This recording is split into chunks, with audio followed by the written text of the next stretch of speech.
Ja, die seisoen het nou regtig baie vinnig hier verander in Koelsberg. Het was nog, die een dag was dit nog somer gewees en nou is ons in die middel van die winter. Baie koue dag hierso. Dit is eintlik veronderstel om herfs te wees.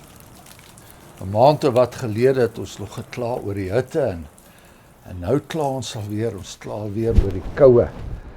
Vandag sal dit nie warmer wees hier as 9 grade nie. Verbeel jou dit.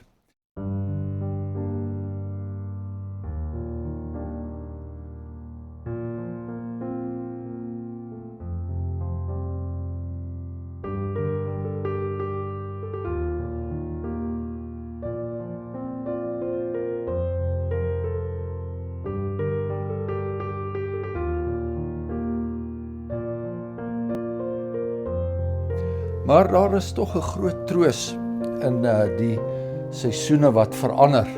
Ons lees in Genesis 8, na die sonvloed, nadat die aarde se klimaat en seisoene heeltemal verander het. Trouwens, die seisoene het toe eers na vore gekom.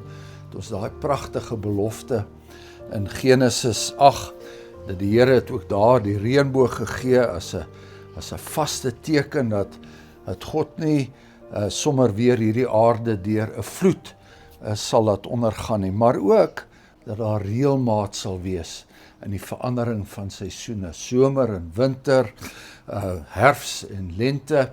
Dit sal mekaar opvolg, net soos ons dit ook in besonder hier in die Karoo ervaar.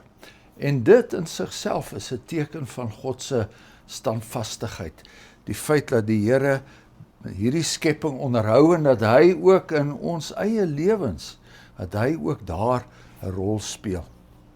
Dat hy ook, soos ons in Psalm 65 lees, dat die aarde geseën word met ryke vrugte. Dit is nou na die somerreën geval het.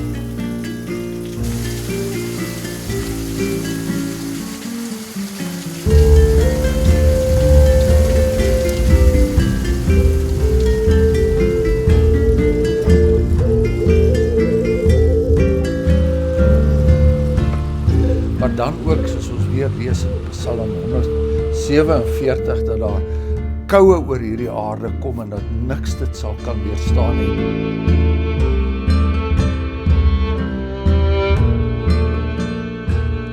Weet hier in Koelsberg raak het baie keer so koud as jy jou hand teen die muur sit, dan voel dit vir jou asof jou velle daarteen vassit. Maar ook dat ons 'n sekerheid het in hierdie reëlmaat, dat ons 'n sekerheid het dat ons 'n God het wat ook standvastig is, 'n God van die verbond. Ons lees in Hebreërs 13 dat die Here Jesus Christus, hy is gister, vandag en môre is hy dieselfde. Ons kan staat maak op die standvastigheid, op die reëlmatigheid in die seisoene, maar ons kan ook staat maak op die standvastigheid van ons Here.